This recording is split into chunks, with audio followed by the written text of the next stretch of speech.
is that each time you come back to the campus, it brings back memories. You know, kind of puts a spring in your step, and then the arthritis reminds you that you're not as young as you used to be. When I arrived on the campus in 1949, it wasn't much more than the historic buildings around the Oval.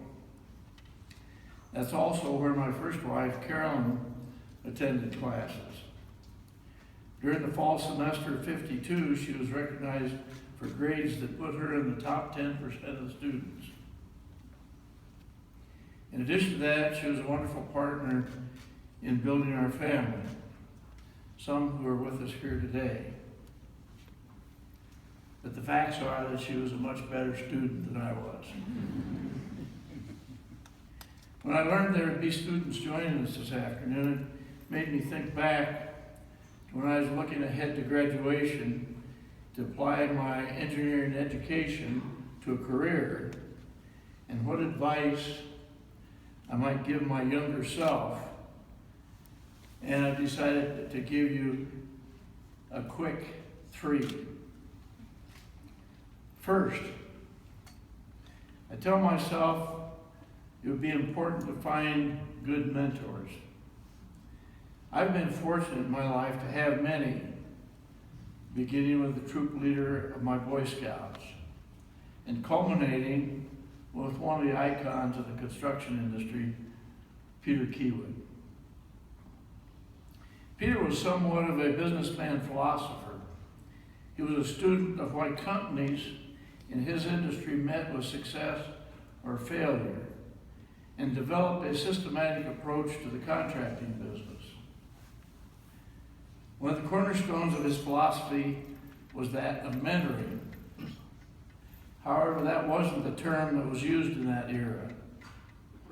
Peter would say that managers at every level of the company needed to be training and developing those at the next level down. And he would tell us we could not be expected to be promoted unless we trained our replacement. In a speech many years ago, he noted that the only employees who did not need to be training their replacements were those whose jobs were unnecessary. Then he asked if there was anybody there who thought their job was unnecessary. The result of that philosophy is that Kiewit is essentially a giant mentoring machine. And it helps explain why the company has been as successful a contracting organization as it has been over the last 100+ years. Now, the second thing I tell my younger self is that civil engineering was a great field of study. I enjoyed the logic and discipline of learning how to get from point A to point B in an objective and mathematical manner. But as years went by, I learned that success was less dependent on my engineering skills and more dependent on my people skills. At Kiewit and most other companies I can think of, we work in teams. Your chances of promotion depend on whether you can communicate well, whether you can lead a team, whether you can inspire the team to excellence, and whether you care about their well-being and safety. At Kiewit, we emphasize that IQ is less important than EQ. That's your emotional quotient. That is, what are your soft skills? What are your people skills? As a foundation for a career, an engineering education is one of the finest places you can start. But whatever direction your career takes you after college, you'll discover that you are in the people business. The third and final thing I would tell my younger self is the importance of integrity. Note that I did not say ethics, I said integrity. If you think about it, ethics is a societal value. Ethics of, pick a country, Lithuania, is going to be different than the ethics of Serbia. On the other hand, integrity is a personal characteristic. The chances that someone lives up to the ethical standards of a company or a country are not good if they don't have personal integrity. On the floor below my office are the headquarters office of my friend Warren Buffett. Each year, he invites students from the top graduate schools of business to meet with him in Omaha. On one of these occasions, a student asked Warren what he looked for when hiring employees. Warren had a simple answer.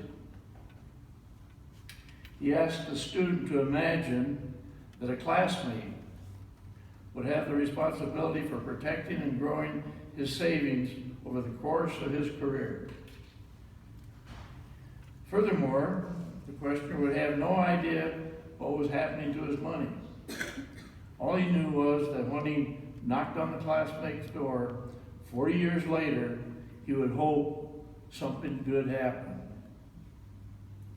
Knowing that, which of his classmates would he elect or select? That, Warren said, was the quality he most valued in employees. Total and absolute integrity. Whether you graduated from college in the 1950s like Warren and myself, or graduate now, some of these values are timeless. The last thing I'd like to say is, in addition to being a great mentor, Peter Kiewit was a role model in how to share the fruits of a successful career. When he died in 1979, he was said to be the richest man in Nebraska.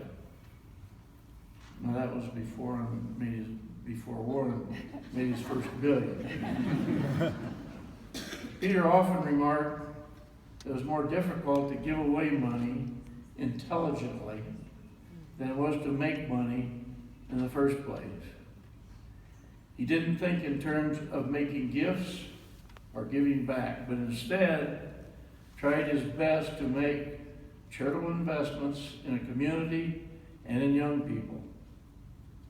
Charitable investments are the same as other investments. You expect them to produce a return.